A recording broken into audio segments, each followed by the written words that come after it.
Hi, I'm Sin, and in the games industry, there are so many names that carry weight. Names that before a game's trailer even plays, you know it's going to be good, all because of who's behind the finalized product. Names like Rockstar, Valve, From Software, or Naughty Dog. They ring through because they're great bodies of work that not only stand strong as amazing projects, but grow off their past work with each new iteration they decide they make. A lot of these companies help define the genres they decide to weigh in on, and not just further themselves, but push forth the entire industry with each title they release. This is not that kind of story. This is not about those people. This is a video about Remedy. Remedy have been storied veterans of their industry, but have struggled to create a timeless masterpiece that is a must-play of its generation. They've helped define cinematic gaming for the greater part of 3 decades, and have pushed so much of the industry forward with no lack of blood, sweat, and tears on their own accord, as they struggle to both appease the powers and publishers above while acting upon their own unique visions. This is the greatest underdog story, spanning 4 generations, over 2 decades, and a perfect experience in the end of it all. This is it, Remedy. Almost a year late in typical video essay fashion, but it's time. It's time for your flowers. Are you ready? Some say that it lives forever, this road that I lose you on every time. Some say that it lives forever, this road. Some say that it lives forever, this road that I lose you on every time. Some say that it lives forever, this road. I can see you there, but you don't see me anywhere. I'm right in front of you, I'm right here on this winding road. What are you looking at?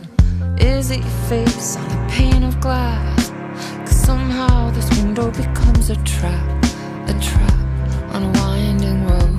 Will it ever, will it let me go? Forever I am fading to black. Forever I am circling back just to fall into this trap, to fall into this trap. This winding road.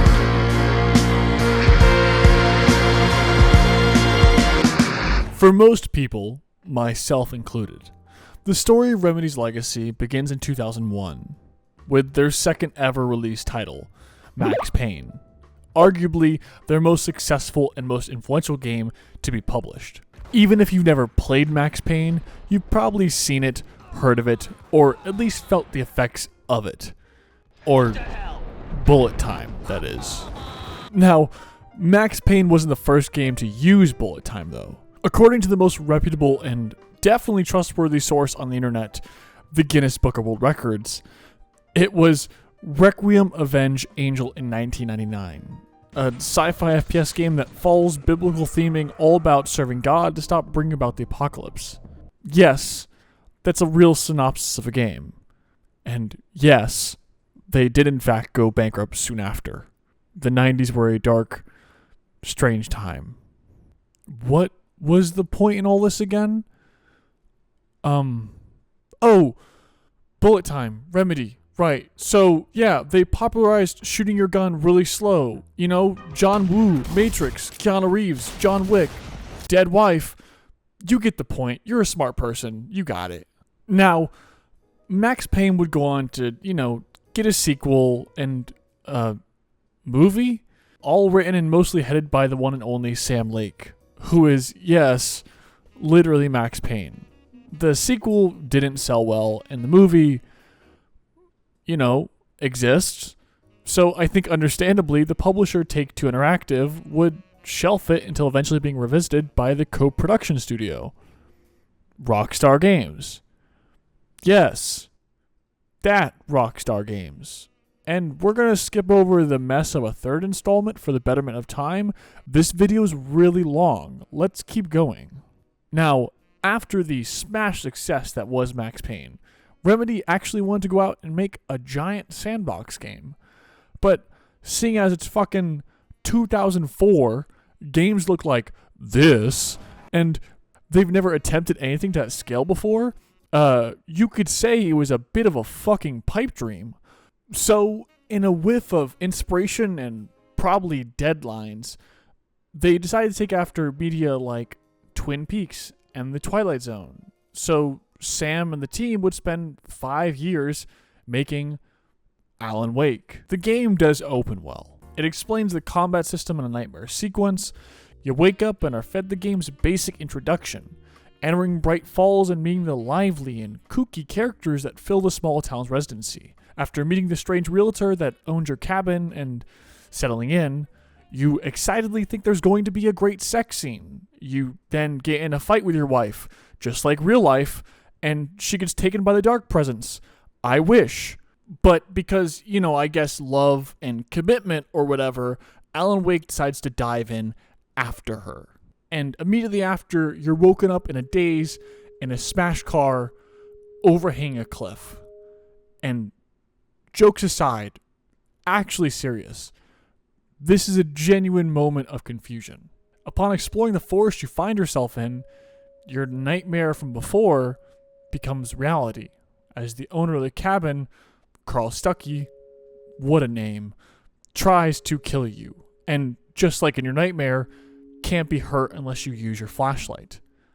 This continues as you fight through the forest until you arrive to safety, and like any right-minded person, call the cops. And the biggest bombshell is dropped on you that the cabin you stayed in hasn't existed since the 70s, and you've been missing for like a week. Understandably, Alan is in complete shock, and you're driven back there since honestly, you don't believe the police officer. And Alan stands out on the shore of the lake in shock as the camera pans out, and the music fills as the first episode comes to an end. And honestly, this is a really good opening, and leaves us in a really good cliffhanger for a larger mystery. What happened to my wife? What happened to me? Who is the dark presence? And what the hell happened to the cabin? More questions than there will be answers. The game's introduction to the gameplay loop is really good too. Enemies are strong and unnerving. Consumption of batteries and ammo is important. It's a lot like Resident Evil without the tanky movement and the added twist of the flashlight, which honestly feels like a natural progression of the survival horror game design. And right when you want to keep going, we smash cut to episode 2, and you get a flashback 3 years before any of this happened, where it's explained that Alan's wife is afraid of the dark as the lights go out in convenient timing. And after settling around some candles, Alan explains the importance of a quote-unquote magic clicker, how it wards away the dark and evil that surrounds them, and always kept him safe as a child. He hands her the clicker, and they fuck or whatever. Pause. We're going to come back to this moment, so I need you to remember this part. Not the fucking. No, bad. Not the fucking. The magic clicker, obviously. What the fuck? Horny fucking what? The clicker. Stay focused. Now, Alan Wake carries on fulfilling its narrative story. And long story short, you're playing the story Alan is writing. After diving in to save his wife, Alan was trapped in the dark place for a week and forced to write a manuscript that you can collect all through the game.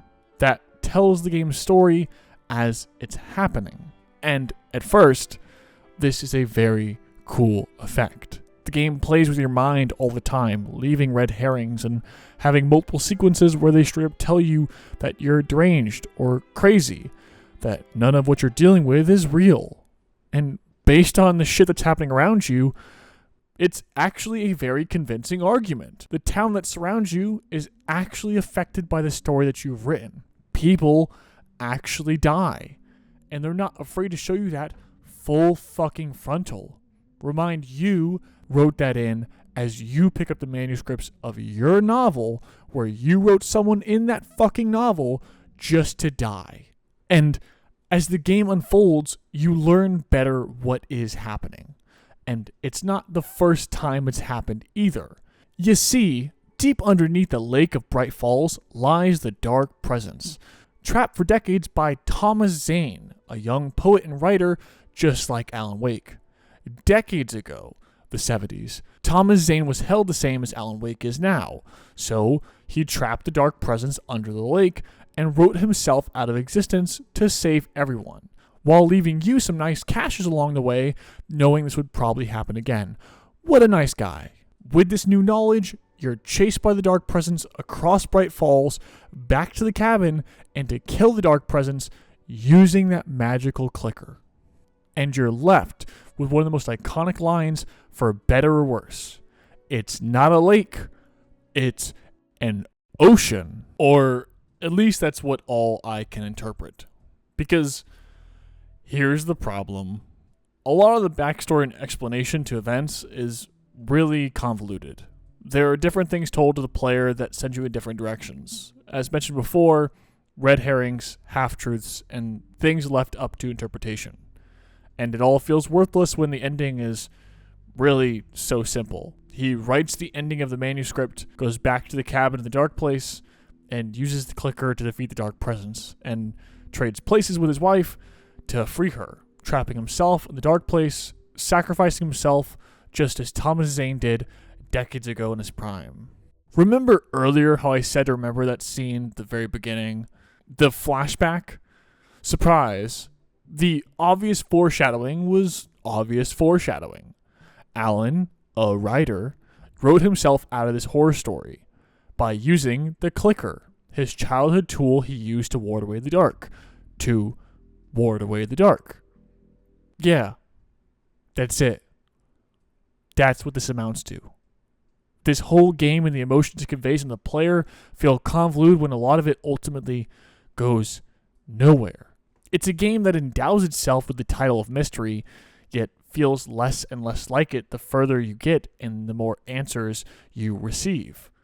Where the twists and turns the game takes, the important sequences, characters, and deaths all feel like a lot of them weren't necessary in the final conclusion, when we just kind of stumble upon the answers in the end of it all, but are forced to be dragged through Alan's terrible writing along the way.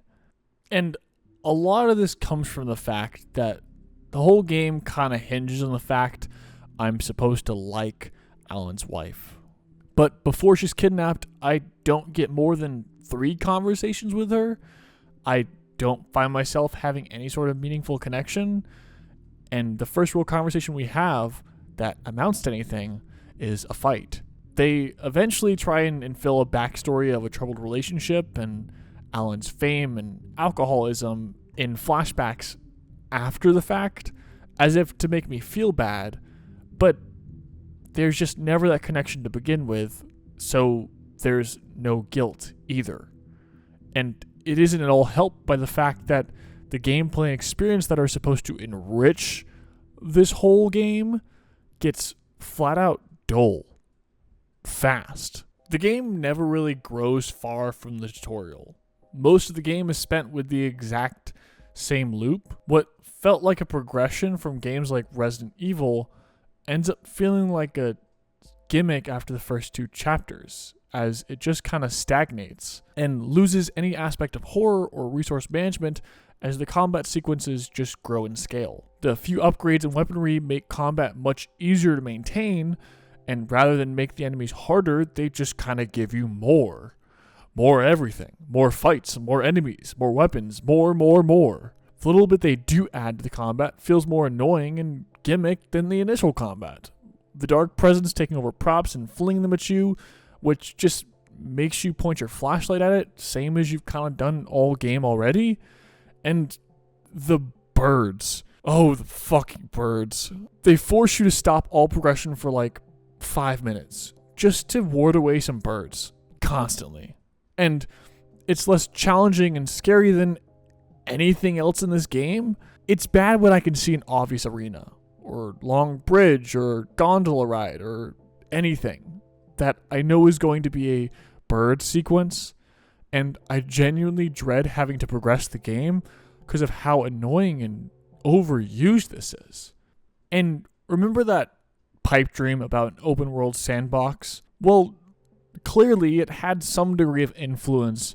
As the game progresses, so does the map, as it gets so much more grand and expansive, which does nothing but take even further away from the horror aspect of the horror game, as I can just ram enemies with my brand new Lincoln or Ford that is happily provided by the sponsor of the game, and loses the last bits of vulnerability that I had.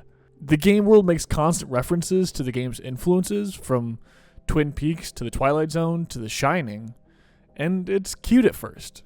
But after the 15th fucking time, it has as much tact and subtlety as bashing in my head with a book titled Gentle. This is made all the worse when you play out the entire game surrounded by absolutely the worst fucking characters. From the uncharming FBI agent Nightingale, who calls you a different famous writer for the sake of you're a writer, to the belligerently annoying manager Barry Wheeler, who has as much comedic presence, timing, and tact as Norton Mapes in Fear. At the end of all this, you're left with one phrase. It's not a lake, it's an ocean. And honestly, what does that mean? I mean, fuck if I know. And fuck if anyone knows, frankly. Every Reddit user has their own theory, but honestly, there's nothing concrete. The whole game is centered around a lake, and it's the gateway to the dark place, so there's no telling how many unravelings and interpretations there are.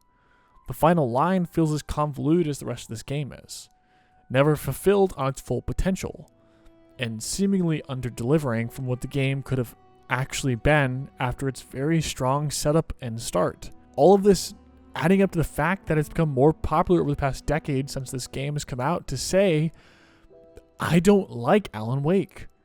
Whether it be on a forum, subreddit, YouTube essay, or so-called gaming journalists, it's been talked to death at this point. And I think rightfully so. And it seemed like the publisher, Microsoft, agreed with that sentiment. I mean, it sold okay.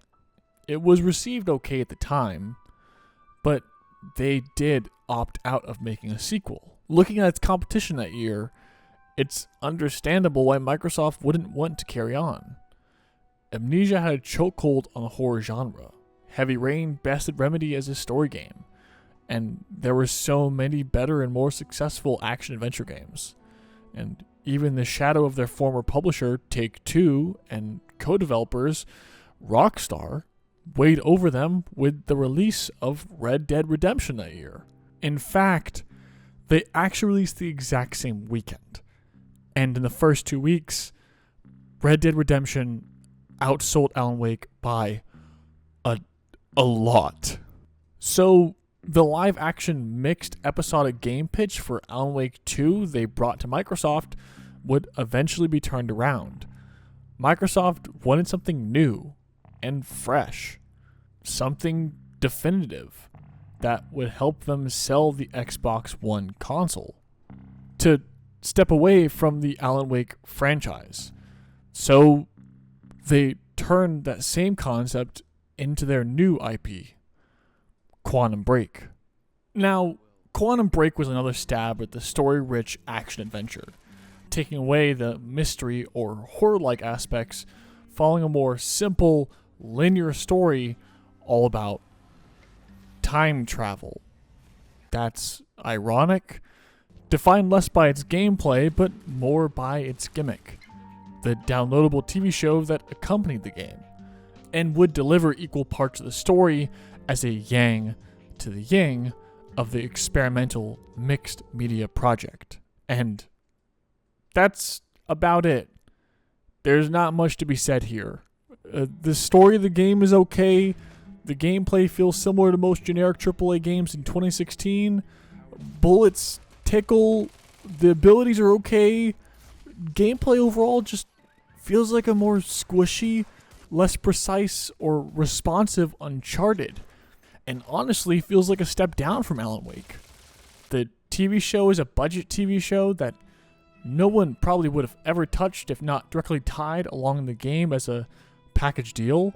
And to be honest, I can't even actually experience or play it all because the shaders and lighting are broken on PC, just like most generic 2016 AAA games. It feels like another title of fluff to add to Xbox One's rather small and lackluster library of games, with the only thing of note from this title being its willingness to remind you so often it's a Remedy game, as they tease the ever-hopeful sequel that was very unlikely to come after this. And that's reflected in the game's underperforming sales, not only not selling units, but not aiding in selling Xbox consoles as an exclusive. And while most people at this point had probably been duped and rightfully had thought that Remedy was an Xbox-owned studio, it became clear that they weren't, as after this, their work together came to a screeching halt. Their expensive experiment had come to an end. It's been 3 generations since Remedy defined their place in the industry with Max Payne. Meanwhile, their former publisher and co-developer, yet again, shadowed over them and the rest of the industry, where since the time between Alan Wake and Quantum Break, they released the second biggest video game to ever exist. Fucking twice. In a very weird and sick moment of reflection, looking at these 2 paths these developers each took and where it's led each of them, you'd have to ask, is Remedy a good AAA studio? Have they not underperformed projection in almost every aspect?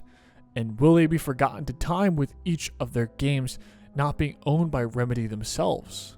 What lies in store for the future of this very hopeful and artistic studio? That sure was a bummer. And in what one can only assume to be kind of a grab at fate, with New Independence, Remedy created another brand new IP, Control. Control is distinct in Remedy's catalog of games, not being so gimmick-driven, complex, or convoluted as the last 2 titles were. Control takes a simple approach to the third-person shooter genre, and feels like a modern stepping stone in combat from Max Payne, while flexing the new techniques they've gained from Quantum Break, using real footage in-game to help further the universe and stylization of the game, and having its writing be intriguing as it is simple in its direction, learning from the overly complex Alan Wake. Control is about as good as it gets when it comes to bang-for-buck cinematic experience, both in its $40 price tag, but also the ridiculously low $30 million budget. For reference, that's maybe what half of most AAA studios get. For example, Max Payne 3 cost $105 million. The Max Payne movie cost $35 million. And with all this amazing gameplay in such a nice, tight package, fans took notice. Control received praise and sold well, and still does. There's not much to criticize here. It felt like for the first time in a long time, Remedy were taking a clear step in the right direction, and had hit their stride again. It seemed as if this multi-decade span of good but short of great titles and underperforming sales from an underfunded but very artistic studio was finally coming to an end. And clearly, they caught the eye of another big publisher, a hungry new publisher looking to compete with things like Steam and Xbox, Epic Games, looking for a studio to finally give them a title that would finally get them out of being just the Fortnite company and enrich the Epic Games Store to something actually worth installing. And a decade after its initial release, Remedy bought back the rights to Alan Wake from Microsoft. And finally, Remedy got to build the sequel that they've been waiting to make and has been eating at them for so long.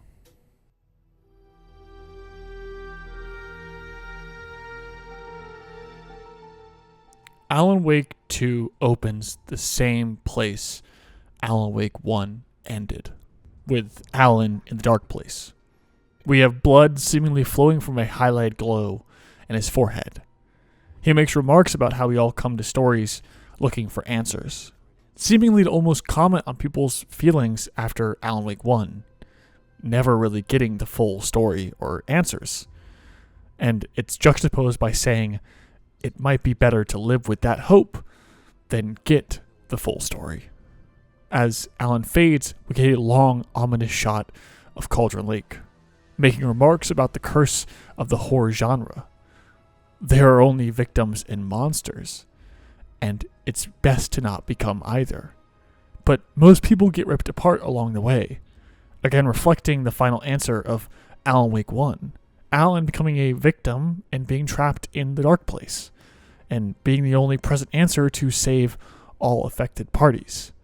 After this very dark and semi-abstract statement, we fade into a dead deer head. Deer has meant a lot to the setting of Alan Wake 1, with Deer Fest taking place most of the first game, so a deer carcass can signal a lot. The death of Bright Falls, the death of Alan Wake, could be both a foreshadowing but also a reflection of the past. But none of that really matters as we fade into a very naked man on the beach. And as he murmurs about wanting guidance, the camera settles in behind him, and this is our first playable character.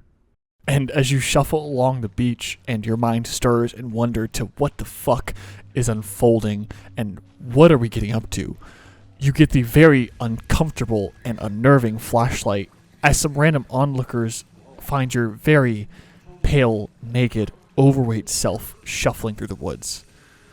You continue shuffling through the silent and ominous forest, only to abruptly be scared by a deer and then flashes of a dark Alan. You walk through a split tree and carry on, continuing to get flashes of images and seeing dark figures in the forest. Continuing on, you roam into a series of lights, the sign of safety through all of Alan Wake 1, before shadowy figures wearing deer masks come out, stab you, tie you down, proclaim they are the cult of the tree. They watch the night right before cutting out your heart. The cult's act is interrupted by the same group of teens who onlooked your naked body earlier, only to be chased from the forest by the cult of the tree. It's been 5 minutes. And this entire opening does so much. It brings back Alan, almost directly responds to the first game, and seemingly foreshadows on everything we're about to experience, which is affirmed by the very ominous, dangerous, and new cult of the tree, and the very what the fuck in the very naked, now dead playable character, who we still don't even know yet. In 5 minutes total, more threats, questions, and storytelling have been introduced than the entirety of Alan Wake 1 did. So, there's nothing more to say other than let's get back into it. As the title cards roll, we follow an unbroken shot of a moving car driving through these woods, as we listen to a mom on the phone call of her son, Logan.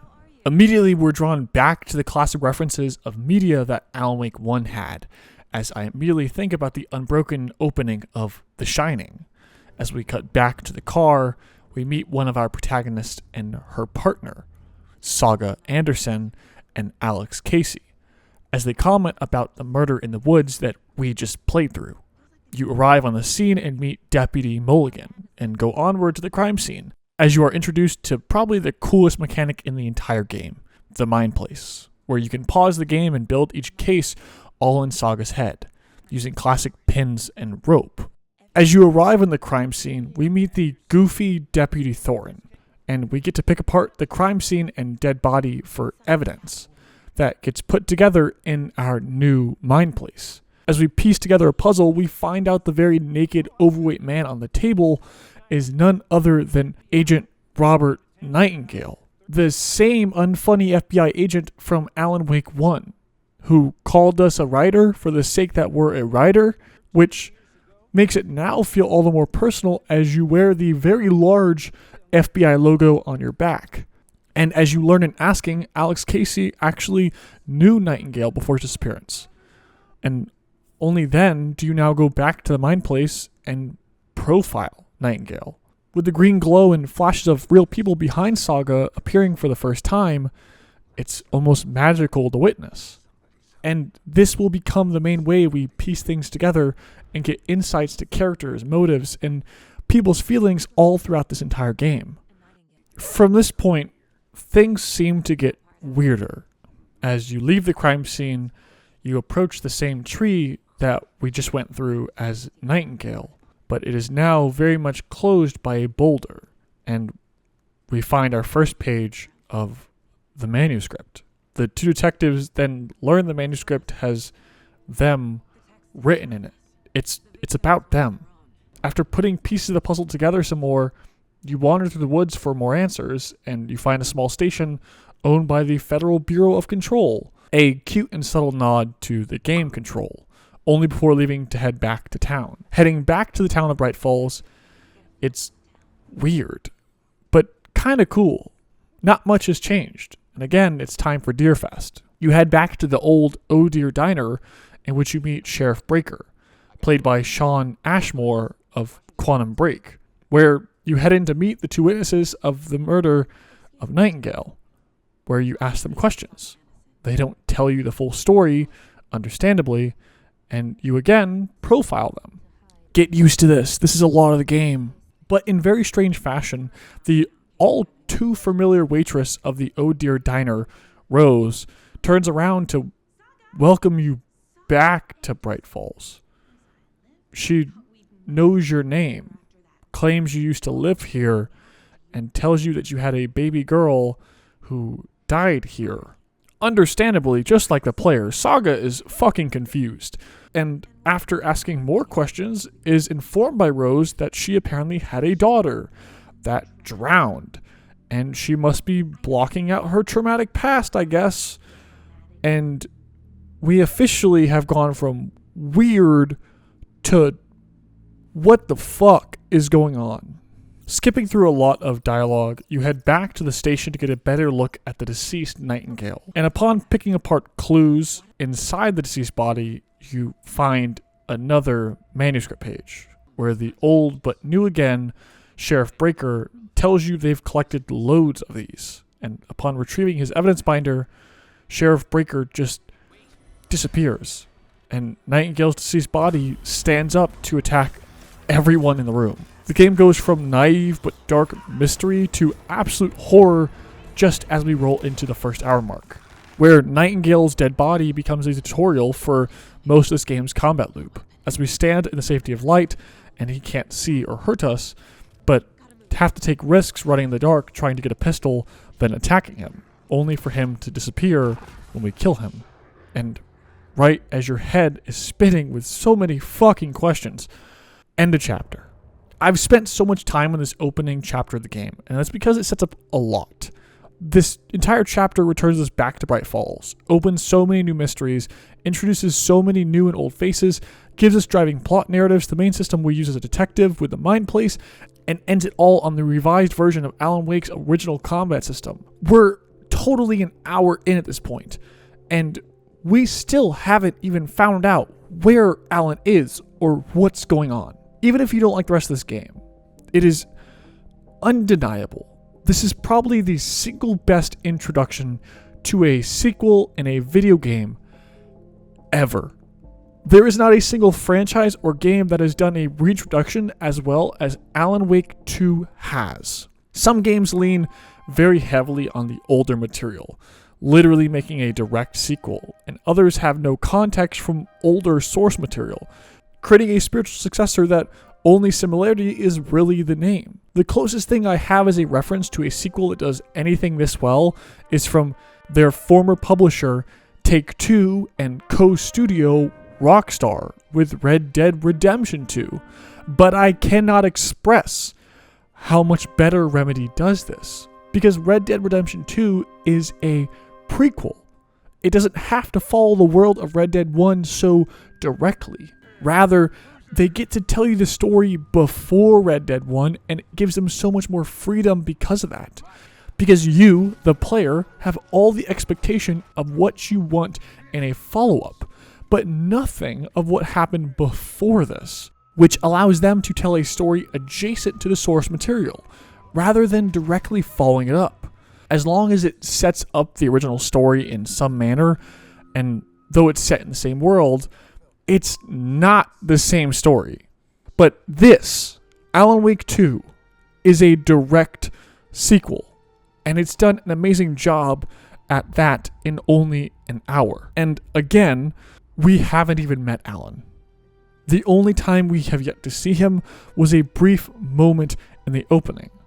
Which, speaking of, getting right into the second chapter, you pick up exactly where you left off. Speak to Alex Casey, and now that Nightingale isn't here, you really get to take the scene in. And the game makes it a highlight to show you the dead bodies of the officers affected by the attack. Tipped off by the newly discovered manuscript, it places Nightingale back at Cauldron Lake. And against better judgment, you make your way back, because it's the only lead you really have. Exploring the flooded basin of Cauldron Lake, you come across a board about the Witch's Ladle, depicting the all-too-familiar Barbara Jagger of Alan Wake 1, and the familiar tree glowing in what can only be described as a refraction protruding from the tree.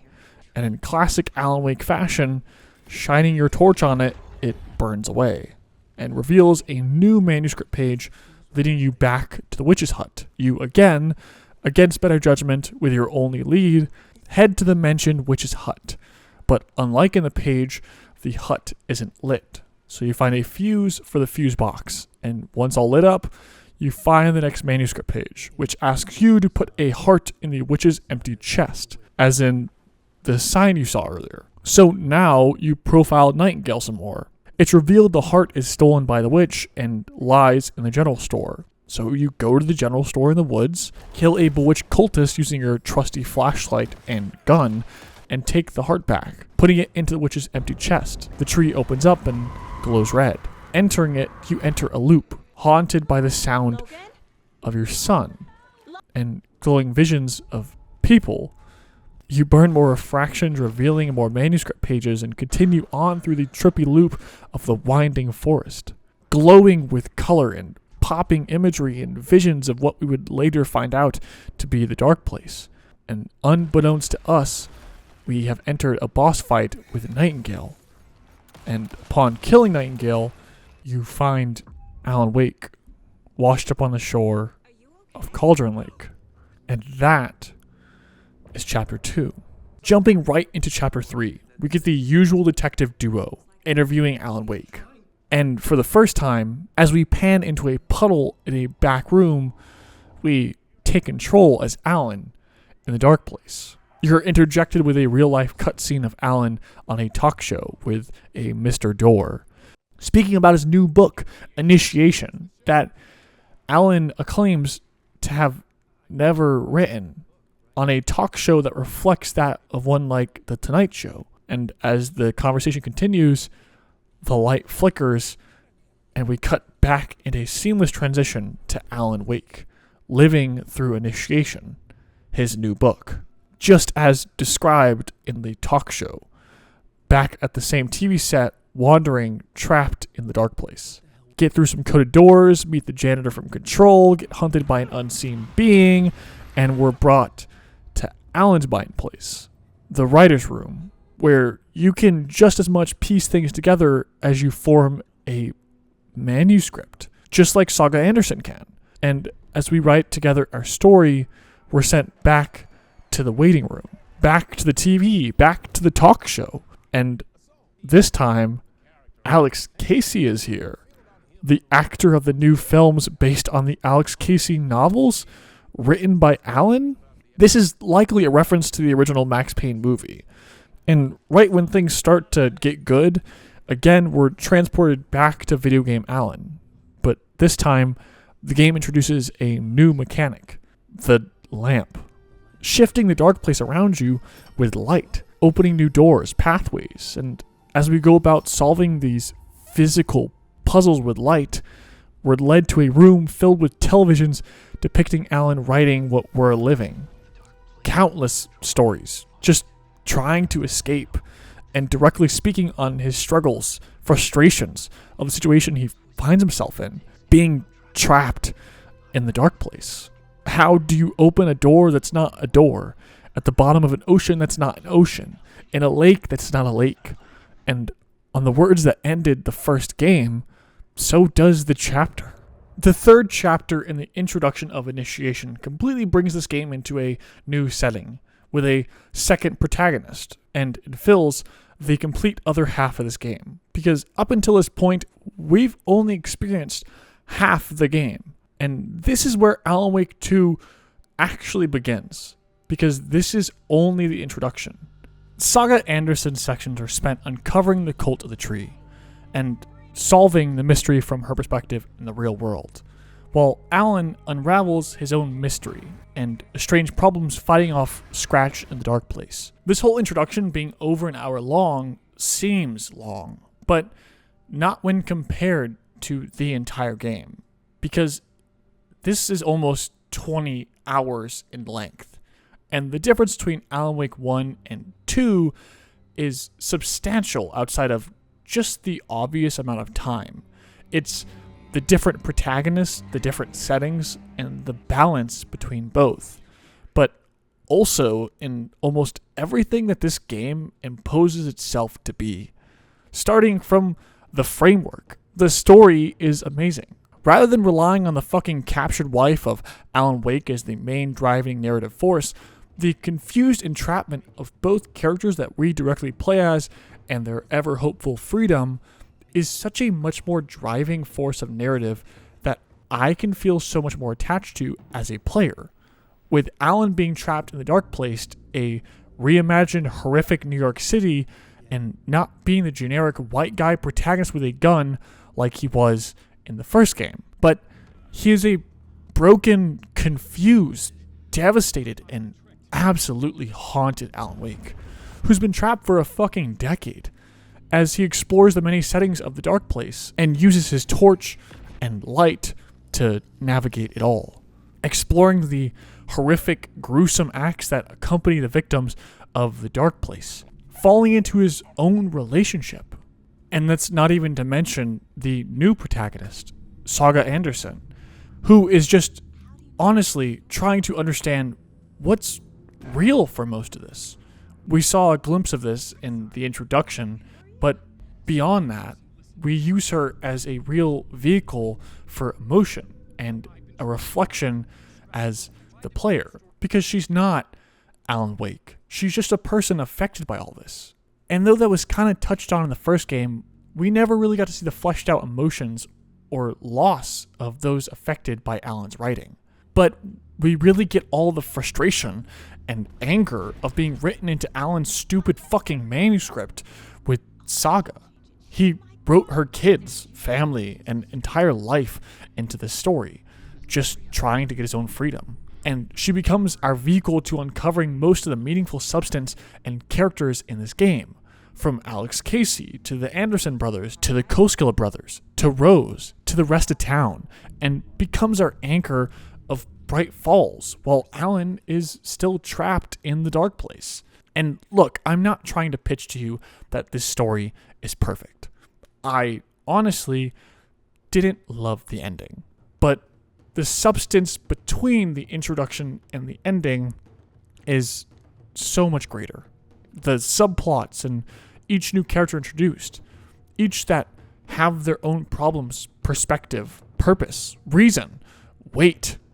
Each character doesn't feel like something placed there just because, but like someone who actually exists in this world.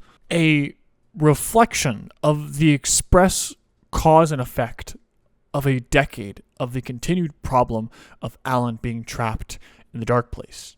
And all of it giving so much more fulfillment, especially when compared to the first game. But not even that. Not even just the story. I cannot praise enough the fucking level of quality in the gameplay, the amazing set pieces, the gameplay and combat, and just how much better it is than the first game, and arguably how much better it is than every other Remedy title to date. The gunplay feels so much more weighted, responsive, and good. The mechanics are so much more refined, with the mind plays actually being used to help further the story. We never leave the element of horror behind, meaning we don't have to grow as much in combat. And when we do, it's done in spectacular fashion. The jump scares feel earned because of the absolutely harrowing atmosphere through most of this game, with the great design of new enemies and bosses, each bring about what feels like a modern horror title without losing the substance like the first game did. That of which directed by a visionary indie art house that will inspire the next generation of amazing artists, rather than just some generic ass AAA studio owned by Xbox. And that's not to mention the little details that I feel like every person on the internet has already talked to death already. From the collectibles, to the little commercials, to the actual full-length feature film that's hidden as an extra in the dark place that I didn't even experience myself because I didn't know it existed. Like, what? Why? That's insane. I cannot express how good this game is, or go into all the details without sitting here and going over each individual chapter and picking apart every single little thing. The amount of foreshadowing in the first minute of this game is insane looking back, and you could honestly understand and experience that after you play it. But even if you're not convinced yet, when I say there are not one, but two musical combat sequences, and not only does it not destroy the substance, the weight of the plot, combat, or horror in this title like it did in the first game, but it enriches this entire experience and takes this from just a great game to probably one of my favorite all-time games, you should probably go play it. Even if you don't love Alan Wake 1 or 2 story, this game is a once-in-a-generation experience. Every generation, you get a big narrative title that feels not wholly unique, but is so great, it sets the bar for the entire next generation of games to follow. Even if you don't normally pick up linear narrative games, or you've never played Alan Wake 1, or you've never heard of Remedy, this game is something worth experiencing. Because Alan Wake 2's trippy horror experience is one of such vast quality, while also delivering such abstract beauty, amazing story, and well-balanced gameplay, all well beyond the AAA standards. With all of that, this inlays my final point, which is the very simple thank you, Remedy. Thank you, Sam Lake. And thank you, everyone who worked on this game, or any Remedy title in the past. Remedy's story is a troubled one.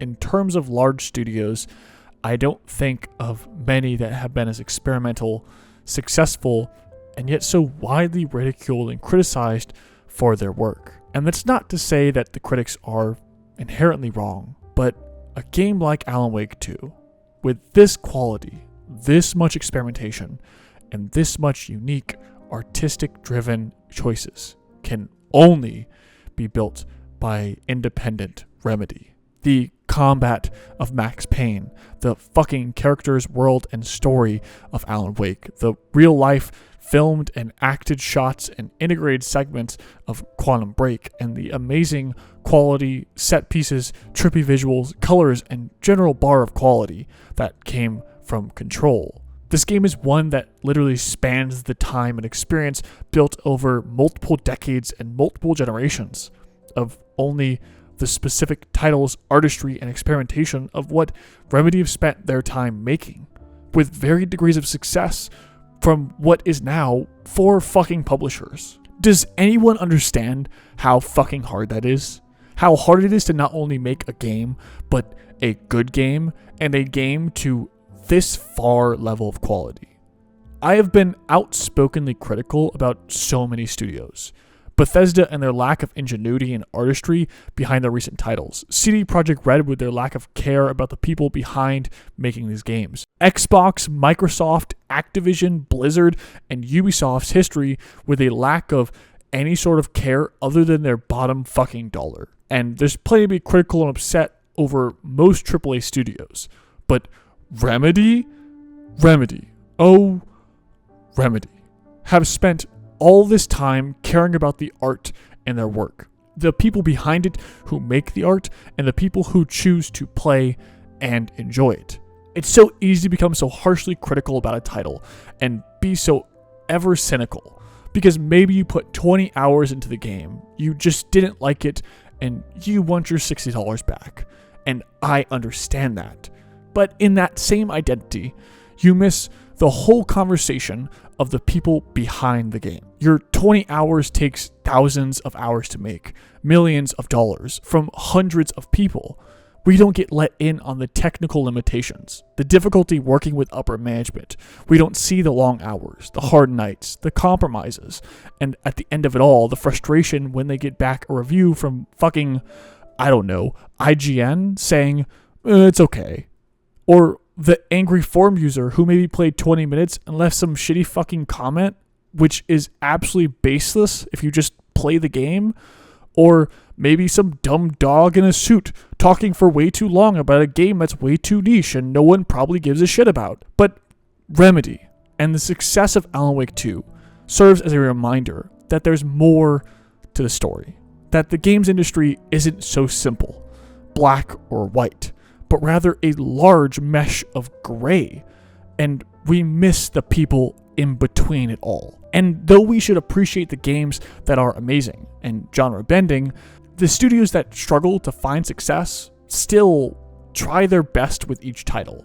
And even titles that underperform take loads of effort and may not have been a failure due to the individual people behind it.